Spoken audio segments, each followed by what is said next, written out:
है guys, good morning, welcome back on for my educational hub. तो previous lecture के अंदर हम जो डेरिवेशन कर रहे थे वो यहाँ तक पहुँचा था। हम लोग कर रहे थे कि एक जो समावेशित गोला है, एक यूनिफॉर्मली डिस्ट्रीब्यूटेड या यूनिफॉर्मली चार्ज्ड जो स्फीयर है, उसके लिए स्थितिज ऊर्जा कैलकुलेट कर रहे थे कि उसको अगर क्यू चार्ज दे तो उसकी स्थितिज ऊर्जा, उसकी पोटेंशियल एनर्जी कितनी होगी।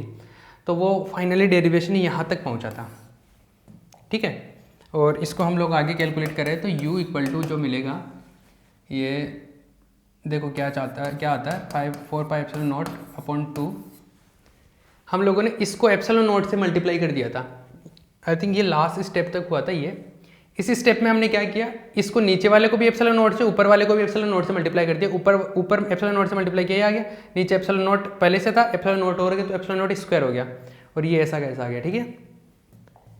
इसमें देखिए ये 1/4πε0 1/4πε0 का होल स्क्वायर हो जाएगा ना। ये 4πε0 तीनों का स्क्वायर होगा नीचे, तो ऊपर के स्क्वायर हो जाएगा। तो ये मिलके के स्क्वायर बन जाएगा, K square Q square ε0/5r, और इसमें आएगा k square Q square by are. ये आया, कोई मिस्टेक तो नहीं हो गया ना।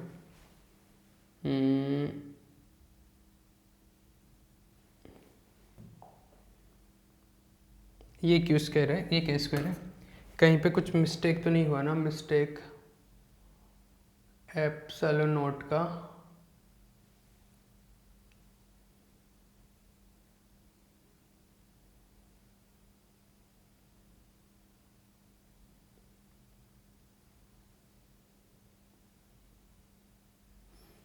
एक मिस्टेक किया है। देखो ये यहाँ पे 9 ε0 स्क्वायर चल रहा था, स्क्वायर नहीं लिखा हमने, तो ये स्क्वायर चल रहा था यहाँ पे, ये ऑलरेडी स्क्वायर था।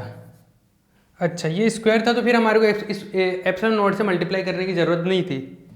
ये ऑलरेडी स्क्वायर था, तो हमारे को इससे मल्टीप्लाई करने की ज़रूरत ही नहीं थी। चलो फिर भी मल्टीप्लाई कर लिया तो कोई प्रॉब्लम नहीं है। वो नीचे ε0 एक एक्स्ट्रा और था, वो कैंसिल आउट हो जाएगा। तो आपको फिर ये मल्टीप्लाई करने की ज़रूरत नहीं है। अगर हम लोगों के पास ऑलरेडी है तो मल्टीप्लाई करने की ज़रूरत है भी नहीं, और अगर है तो, अगर किया भी है तो वो वापस से कैंसिल आउट हो जाएगा। लेकिन हम लोग इसको यहाँ से कैलकुलेट कर सकते हैं। ये आ गया 4πε0/2, ये आ जाएगा K square Q square upon 5r plus K square Q square by R, ठीक है। ये है, देखो के है तो ये 1/k आ जाएगा यहाँ पे, इसका हो जाएगा 2k, ये 5 नहीं, ये आ जाएगा K square Q square upon 5r plus K square Q square by are. ये के तो कैसे कैंसिल आउट हो जाएगा, और बचेगा 1/2 k q square by 5r plus k q square by r. इसमें कॉमन ले लेते हैं, k square k q square by r common ले लेते हैं। इसमें 2 पहले से बाहर था, तो इसमें बचेगा 1/5 प्लस 1, ठीक है। ये चले आगे, और ये आया के क्यू स्क्वायर बाई 2r, ये 5 प्लस 1 प्लस 5/5, 6/5 बचेगा, ये 6/2 के क्यू स्क्वायर बाई 5r, तो ये बचेगा 3/5 k q square by are. ये पोटेंशियल एनर्जी आ गया। पॉज करके कॉपी कर लेना इसको, आगे चलते हैं। ये पोटेंशियल एनर्जी आ गया उस गोले के लिए, एक समावेशित जो गोला है, यूनिफॉर्मली चार्ज स्फीयर है, उसके लिए पोटेंशियल एनर्जी आ गया। ये अचालक गोला है, वैसे देखा जाए तो ये अचालक गोला है, ठीक है। तो अचालक गोले के लिए जो पोटेंशियल एनर्जी होता है 3/5 k q square upon are होता है, ठीक है। नेक्स्ट लेक्चर के लिए अगर हम लोग नेक्स्ट टॉपिक के बारे में बात करें, तो ये यूनिफॉर्मली चार्ज जो गोला है उसके लिए बात कर रहे हैं। अभी बाहर जाइए, ठीक है। तो ये अचालक गोले के लिए है। अगर हम लोग चालक गोले के लिए सेम चीज कैलकुलेट करें, अगर एक कंडक्टिंग स्फीयर के लिए अगर बात करें हम लोग, तो कंडक्टिंग स्फीयर के लिए देखो क्या आता है, चालक गोले के लिए ये अचालक गोले के लिए आ गया। एक बार हम लोग लास्ट का कंक्लूजन यहाँ पे लिख सकते हैं। लास्ट का जो कंक्लूजन है यहाँ पर एक लाइन लिख लिए, लैंग्वेज की फॉर्म में लिखिए उसको। अतः अतः अतः अचालक गोले के लिए अचालक गोले के लिए अतः अचालक गोले के लिए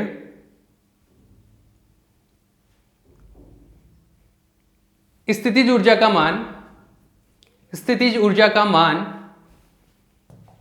स्थितिज ऊर्जा का मान ये लिख लीजिए 3/5 kq² r, ये आ जाएगा। ठीक है। Hence the potential energy for uniformly charged sphere hence the potential energy for uniformly charged sphere is 3/5 kq² r। ठीक है। चलिए ये हो गया कंप्लीट। ये अचालक गोले के लिए हो गया, या अचालक गोला बोल लो या समावेशित गोला बोल लो। यूनिफॉर्मली डिस्ट्रीब्यूटेड जो चार्ज है वो स्फीयर हो जाएगा, या मैं बोल सकता हूं कि इसको नॉन कंडक्टिंग स्फीयर, क्योंकि नॉन कंडक्टिंग स्फीयर के लिए यूनिफॉर्मली डिस्ट्रीब्यूशन होता है। अचालक गोला होता है उसी के ऊपर आवेश समान रूप से वितरित होता है। ठीक है। तो ये इसके लिए हो गया। अगर ये गोला चालक होता, अगर कंडक्टिंग स्फीयर होता तो क्या होता इसका, तो उसके लिए बात करते हैं। चालक गोले के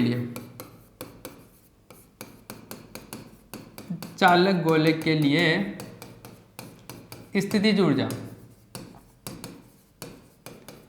पोटेंशियल एनर्जी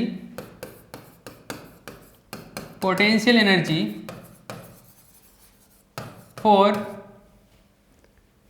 कंडक्टिंग स्फीयर। अभी देखिए ये आर रेडियस का वैसे जैसे पहले बनाया था वैसे ही गोला ले लिया, लेकिन इस बार स्फीयर जो है वो कैसा है, कंडक्टिंग है। जैसे धातु का हो सकता है, मेटल जो होता है वो कंडक्टिंग होता है। इसका भी रेडियस कैसा ले लिया मैंने, रेडियस वही है, आर है। ठीक है, रेडियस आर है। अब चालक गोला जो होता है, कंडक्टिंग स्फीयर जो होता है, उसका एक प्रॉपर्टी होता है, उसका गुण ये होता है कि जो उसका आवेश होता है पूरा सतह पर आ जाता है, अंदर चार्ज बिल्कुल नहीं रहता। अंदर ना तो चार्ज रहता है और अंदर इलेक्ट्रिक फील्ड भी जीरो होता है। ये चालक गोले के लिए होता है, कभी 12th स्टैंडर्ड में पढ़ा होगा। एक जो कंडक्टिंग स्फीयर होता है उसके अंदर चार्ज भी नहीं रहता, चार्ज भी जीरो होता है, और उसके अंदर इलेक्ट्रिक फील्ड भी क्या होता है, जीरो रहता है। जो भी आप उसको आवेश देते हो, जो भी चार्ज उस पर पुट करते हो, वो उसकी सरफेस पे आ जाता है। ठीक है। जैसे एक आप पहले जो बॉल बात कर रहे थे वो रबर का बॉल था। अभी मान लो कि आपने कोई मेटल का बॉल ले लिया, कॉपर का बॉल बना दिया आपने, तांबे का बॉल बना दिया। अब जो तांबे के बॉल को आप अगर चार्ज दोगे तो वो पूरा चार्ज उसकी सतह पर आ जाएगा, सरफेस पे आ जाएगा, अंदर चार्ज जीरो रहेगा उसके। ठीक है। तो ये रहेगा। तो यहां पर कुछ लिख लो, यहां पे स्टार्टिंग में कुछ एक दो चीजें लिख लो। ये हेडिंग तो लिख ही लिया होगा, लिखो। एक चालक गोले को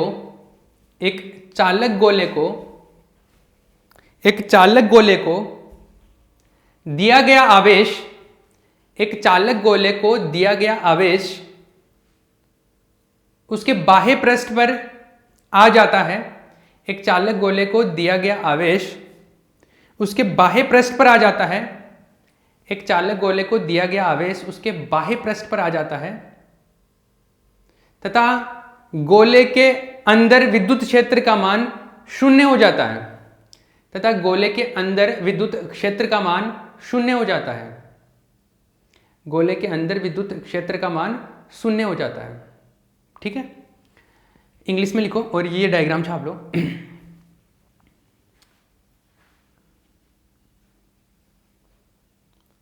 The whole charge will come on the surface.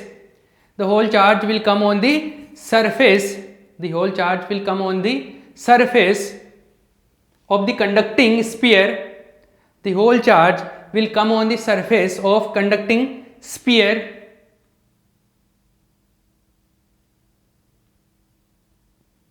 Whole charge will come on the conducting on the surface of the conducting sphere, the electric field inside the sphere will be 0. The electric field inside the sphere will be 0. The electric field inside the sphere will be 0. Will be 0. अब देखिए क्या होगा, अंदर electric field 0, मुझे calculate क्या करना, potential energy, इसके लिए स्थितिज ऊर्जा। मतलब आप इसको आवेश तो क्यों ही दे रहे हो, लेकिन जो भी आप आवेश दोगे वो इसकी सतह पे आ जाएगी, इसकी सरफेस पे आ जाएगा, अंदर चार्ज जो होगा वो 0 रह जाएगा, ठीक है, पूरा सतह पे रहेगा, और अंदर इलेक्ट्रिक फील्ड भी 0 होता है। मुझे कैलकुलेट करना है कि अगर इसको क्यू चार्ज दिया तो इसकी पोटेंशियल एनर्जी, इसकी स्थितिज ऊर्जा क्या होगी। तो देखिए इसकी स्थितिज ऊर्जा,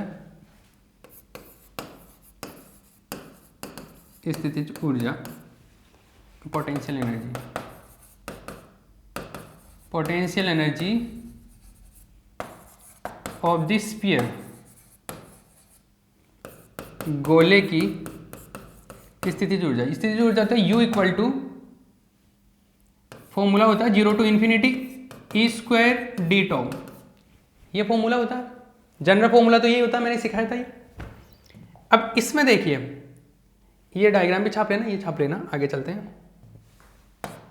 पोटेंशियल एनर्जी, क्योंकि इसमें भी मीडियम चेंज हो रहा है, एक तो अंदर मीडियम है, एक बाहर मीडियम है ना, तो 0 टू R तो मीडियम डिफरेंट है और R टू इन्फिनिटी मीडियम अलग है।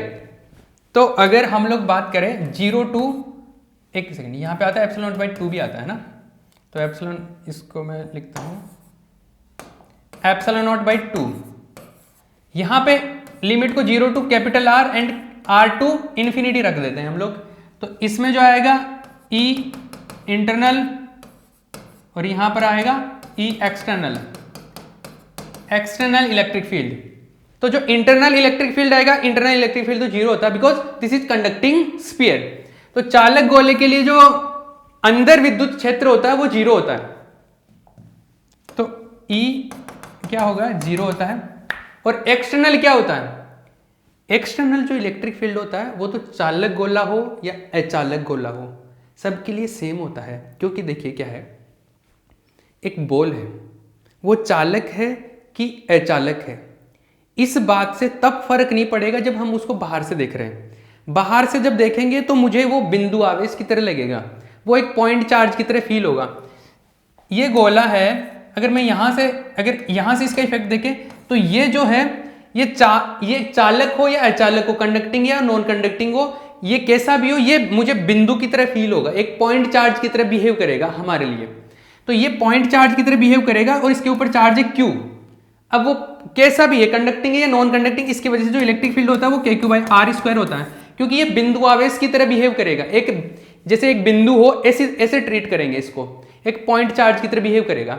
और पॉइंट चार्ज की वजह से जो इलेक्ट्रिक फील्ड होता है, बिंदु आवेश के कारण जो विद्युत क्षेत्र होता है वो KQ/R² होता है। तो बाहर के लिए इलेक्ट्रिक फील्ड जो निकालेंगे, बाहर जब हम लोग देख रहे हैं तो वो बिंदु की तरह बिहेव करेगा, और बिंदु के लिए जो इलेक्ट्रिक फील्ड आता है वो आएगा KQ/R²। ठीक है, तो देखिए दोनों के वैल्यू पुट कर दीजिए, आते हैं U equal to epsilon naught by 2, ये तो डायरेक्टली 0 हो गया। इसकी बात करें तो R टू इन्फिनिटी, यह आएगा KQ/R² का होल स्क्वायर, डी टो होता है 4πR² dr, बताया था लास्ट डेरिवेशन में। इसको देखिए आगे, what we gonna get epsilon by 2, इसके अंदर देखिए ये क्या आने वाला है। अगर हम लोग बात करें इसमें, देखो इंटीग्रेशन से बाहर आ जाएगा, K² इंटीग्रेशन से बाहर आ जाएगा, Q² भी इंटीग्रेशन से बाहर हो जाएगा, बिकॉज इंटीग्रेशन R में है, स्मॉल r में, तो स्मॉल r के अलावा बाकी के जो चीजें हैं वो कांस्टेंट रहेंगे। तो K² Q² एंड 4π ये बाहर आ गया, इसमें बचा R टू इन्फिनिटी, ये R टू पावर 4 है, ये R², तो R² से R to power 4 cancel out होगा, तो ये बचेगा 1/R² इंटू dr। ठीक है, ये मिला। चलिए अब देखिए U इक्वल टू, ये है 4πε0, तो अपने को एक चीज पता है, सिंस K होता है 1/4πε0, ठीक है, तो 4πε0 क्या होगा 1/K, ये 4πε0 1 अपॉन क्या आएगा, 1 अपॉन क्या आएगा, तो एक के से कट जाएगा, तो ये बचेगा के क्यू स्क्वायर बाई 2। इसमें देखो, इसमें इंटीग्रेशन करेंगे तो आएगा -1 अपॉन आर इंटीग्रेशन, लिमिट रखेंगे तो आर टू इन्फिनिटी, यह आएगा के क्यू स्क्वायर बाई 2 और ये आ जाएगा 1 अपॉन आर। अरे वैल्यू कैसे पुट करोगे आप इसमें, -1 upon infinity minus plus 1 upon r, ये तो जीरो हो गया 1 अपॉन इन्फिनिटी, तो इसको पॉज करके कॉपी कर लेना, आगे चले।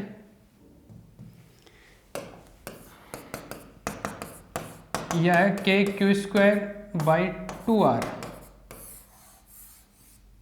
ये मिल गया चालक गोले के लिए स्थितिज ऊर्जा। तो यहाँ पे एक लाइन लिख लो, ये पॉज करके ये कॉपी कर लेना, फिर यहाँ पे एक लैंग्वेज की एक लाइन लिखो। जब भी कोई भी रिजल्ट आए ना, उसके नीचे अगर मैं लिखवाऊँ भी नहीं ना, तो आप ध्यान रखा करो कि सब्जेक्टिव जब भी क्वेश्चन कर रहे हो ना, जब भी आप आंसर लिखते हो, तो जब भी कोई ऐसा इस तरीके का रिजल्ट निकल के आए तो उसके नीचे एक लैंग्वेज की लाइन में लिख दिया करो कि जो भी आ रहा है ना उसके बारे में, कि ये अतः इसका वैल्यू ये होता है, इसका वैल्यू। इससे क्या मार्क्स लाने में या प्रेजेंटेशन अच्छा लगता है, तो मार्क्स अच्छा आते हैं। ठीक है, यहाँ पे एक लाइन लिखो, अतः चालक गोले की स्थितिज ऊर्जा, अतः चालक गोले की स्थितिज ऊर्जा, चालक गोले की स्थितिज ऊर्जा के क्यू स्क्वायर बाई 2r होती है। अतः चालक गोले की स्थितिज ऊर्जा के क्यू स्क्वायर बाई 2r होती है। ठीक है, हेंस द पोटेंशियल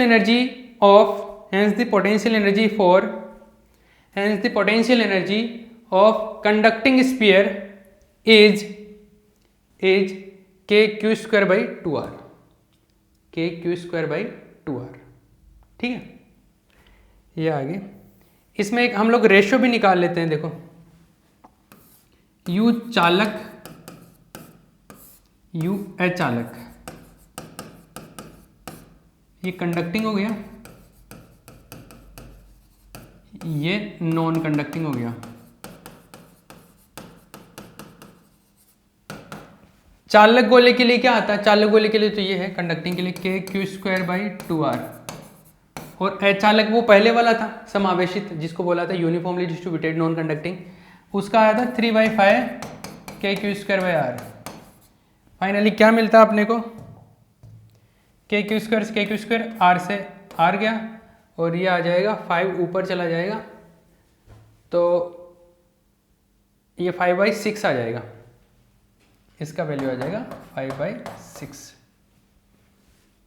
जो रेशियो आया U कंडक्टिंग का और U नॉन कंडक्टिंग का रेशियो आया 5/6। तो ज़्यादा एनर्जी किसकी है, नॉन कंडक्टिंग की एनर्जी ज़्यादा होती है। ठीक है ना, नॉन कंडक्टिंग के लिए एनर्जी ज़्यादा होती है अपने पास में। ठीक है, ये मिल गया अपने को। चलो, ये जो भी है, अभी हम लोग एक टॉपिक और करते हैं, ये छाप लेना।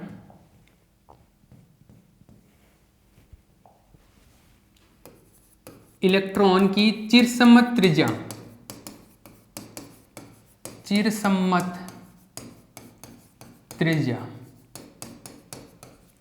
Classical radius of electron, classical radius of electron.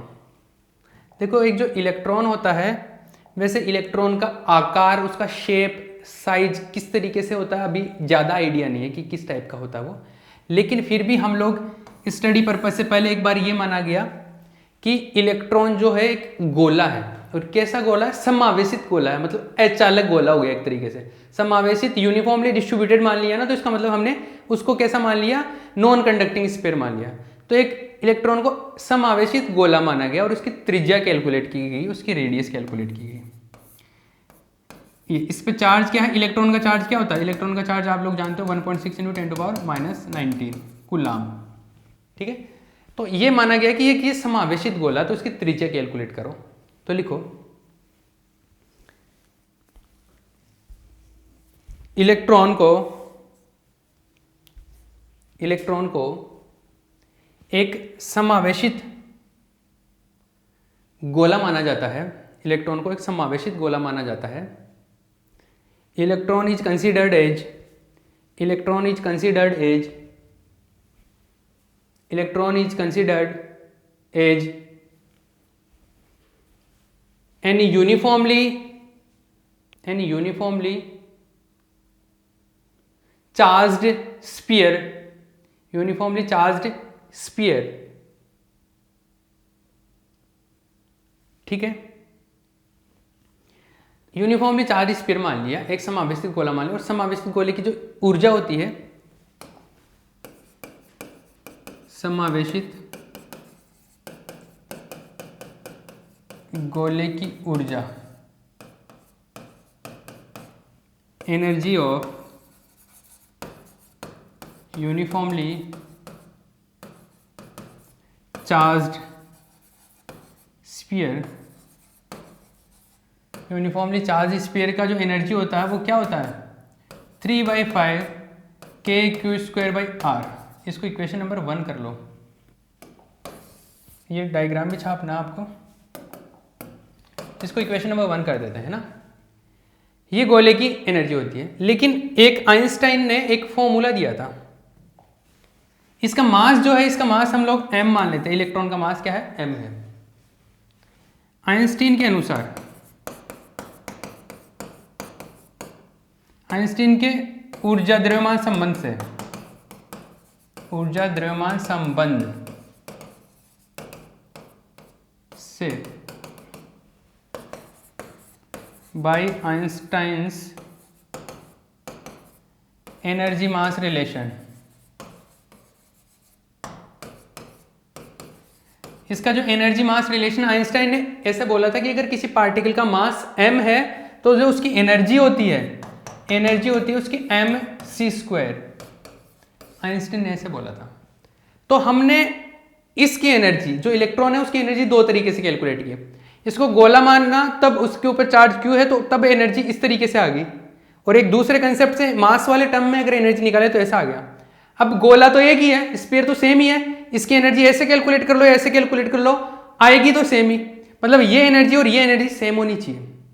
हाँ, ये अलग फॉर्म में, ये KQ/R के टर्म्स में है, ये M और C के टर्म में, बट एनर्जी का जो फाइनल वैल्यू निकालेंगे वो तो सेम ही आना चाहिए। तो इक्वेशन 1 एंड 2 से, बाय इक्वेशन 1 एंड 2 से, समीकरण 1, 2 से, बाय इक्वेशन 1 एंड 2 क्या हो रहा है, U इक्वल टू E, मतलब 3/5 kq²/r इक्वल टू mc²। ठीक है, इसको पॉज करके छाप लेना, आगे चलते हैं। इसमें देखिए, मुझे r कैलकुलेट करना, तो r के लिए आ गया 3/5 kq²/mc², ये मिल गया। सब के वैल्यूज है अपने पास में, सारे कांस्टेंट है। k का वैल्यू होता है 9 × 10⁹। q है इलेक्ट्रॉन का चार्ज है, तो इलेक्ट्रॉन का चार्ज 1.6 × 10⁻19 कूलाम। ठीक है, इसका जो आता है न्यूटन मीटर स्क्वायर पर कूलाम स्क्वायर आता है यूनिट।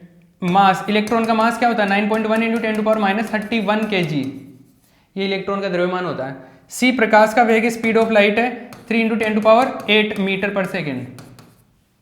सबके वैल्यू पुट कर देते हैं हम लोग, सबके मान रख देते हैं। सबके मान रखेंगे तो देखो क्या आएगा, r इक्वल टू 3/5, k का वैल्यू 9 × 10⁹, q का वैल्यू ये 1.6 × 10⁻19 का स्क्वायर अपॉन m मास 9.1 × 10⁻19 इंटू c स्क्वायर 3 × 10⁸ का होल स्क्वायर। ठीक है, सबके वैल्यू है, तो यहाँ से जब सोल्व करते हैं तो यहाँ से जो वैल्यू मिलता है वो कुछ ऐसे मिलता है, ये मिलता है करीबन 1.69 × 10⁻15। ये तो मुझे वैल्यू याद है ये, बाकी ये इसको कैलकुलेट करने पे ये वैल्यू मिलता है। यहाँ पर इसको दूसरे तरीके से भी लिखते हैं, देखो 10⁻15 को एक फर्मी बोलते हैं, फर्मी, एक फर्मी, ये यूनिट है एक। तो 10⁻15 को 1 फर्मी बोलते हैं, तो ये ऐसे भी लिख सकते हैं इसको हम लोग, r इक्वल टू 1.69 फर्मी हो गया ये आ गया इलेक्ट्रॉन का रेडियस, इलेक्ट्रॉन की त्रिज्या। आई बात समझ, इसको बोलते हैं इलेक्ट्रॉन की चिरसम्मत त्रिज्या, इलेक्ट्रॉन की क्लासिकल रेडियस। ठीक है, ये आ गया, क्लियर। तो नीचे लाइन लिख लेना, अतः इलेक्ट्रॉन की चरसम्मत त्रिज्या 1.69 फर्मी होती है। Hence the classical radius of electron will be 1.69 Fermi. ठीक है।